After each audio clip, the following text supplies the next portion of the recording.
I'm a baddie, baddie, baddie, pretty little risky baddie. 뭐든 제대로 되라지, catch me if you can. Baddie, baddie, baddie, 나는 없어 거기 이미 어차피 못하질 테니 catch me if you can. Girl, let me provide your needs. Freaky girl under the sheets. But your love when things start slowing down. I know you got me, baby.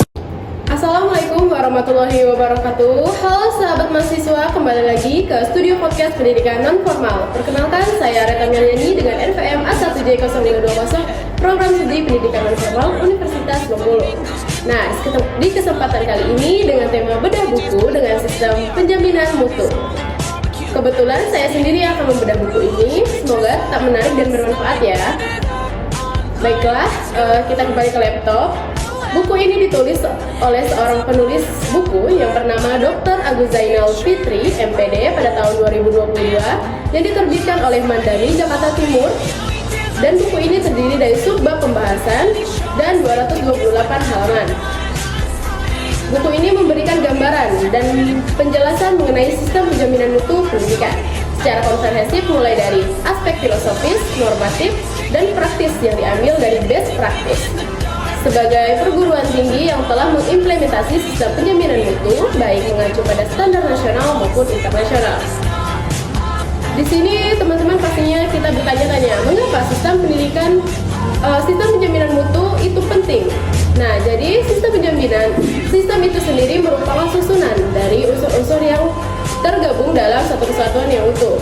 Jadi dengan demikian, sistem penjaminan mutu diartikan sebagai seluruh rencana dan tindakan sistematis yang penting untuk menyediakan kepercayaan yang digunakan untuk memuaskan kebutuhan tertentu dari kualitas. Pada awalnya, sistem penjaminan mutu ini digeluti di dalam dunia bisnis. Namun, dengan perkembangan zaman dan perubahan zaman, sistem penjaminan mutu sekarang bisa ada di dunia pendidikan. Tidak hanya sebagai rencana untuk memuaskan kebutuhan pelanggan, tetapi penjaminan mutu harus juga memberikan bukti-bukti untuk membangun kepercayaan bahwa kualitas dapat berfungsi secara efektif. Secara luas dapat dijelaskan bahwa sistem penjaminan mutu merupakan fungsi dari manajemen strategis yang berkaitan dengan berdirinya kebijakan standar dan sistem untuk pemeliharaan atau mempertahankan dari kualitas.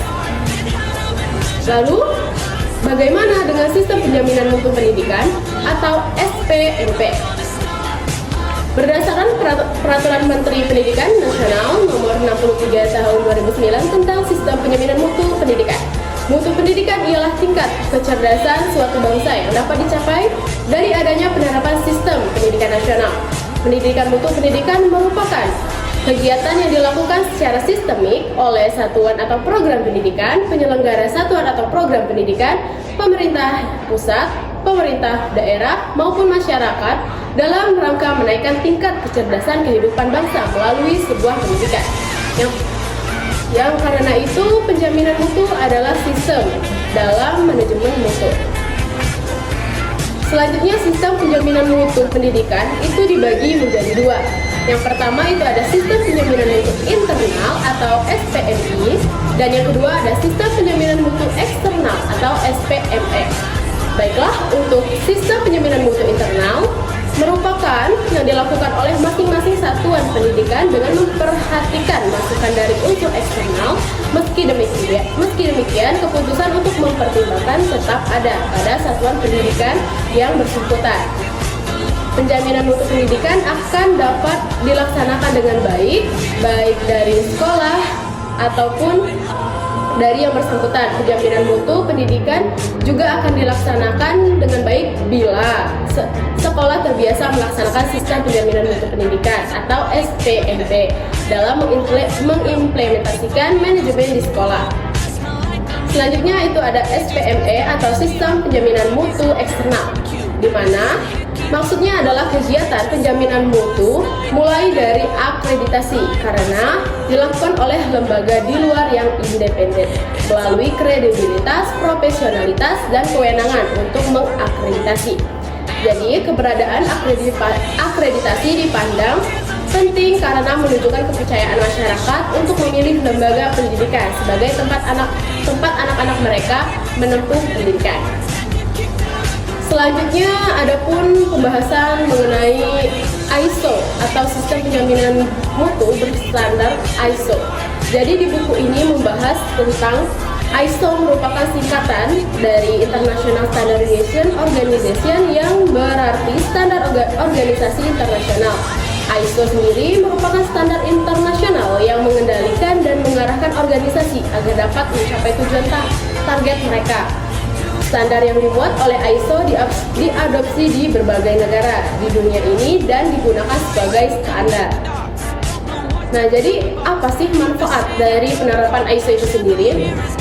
Oke, jadi di sini penerapan dari standar mutu berbasis ISO ini tentunya akan membawa dampak positif bagi lembaga pendidikan, yaitu meningkatkan dan menjamin mutu dari suatu produk atau jasa yang dihasilkan, sehingga pada akhirnya akan meningkatkan kepuasan konsumen terhadap produk yang disediakan dan akan berkualitas bagi para lulusannya di dunia pendidikan. Jadi dapat saya simpulkan bahwa buku ini sangat saya rekomendasikan karena buku ini sangat cocok untuk teman-teman yang ingin mengetahui tentang sistem penjaminan mutu pendidikan, dan buku ini hadir sebagai media bagi pembaca dapat memahami, mengelola, dan membuka cakrawala sistem pendidikan. Buku ini juga memberikan cara atau petunjuk agar sebuah lembaga pendidikan mampu menyediakan fondasi yang kokoh dan menyokong yang hadir dalam rangka menjawab tantangan zaman dan kemajuan teknologi.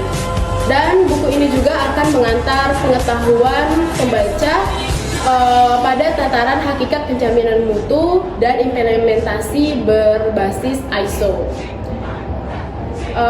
Untuk kekurangan dari buku ini sendiri, adapun bahasa yang kurang dimengerti, namun untuk secara keseluruhannya buku ini cukup baik untuk dibaca.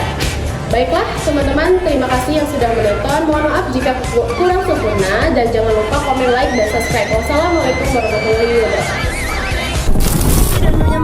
wabarakatuh.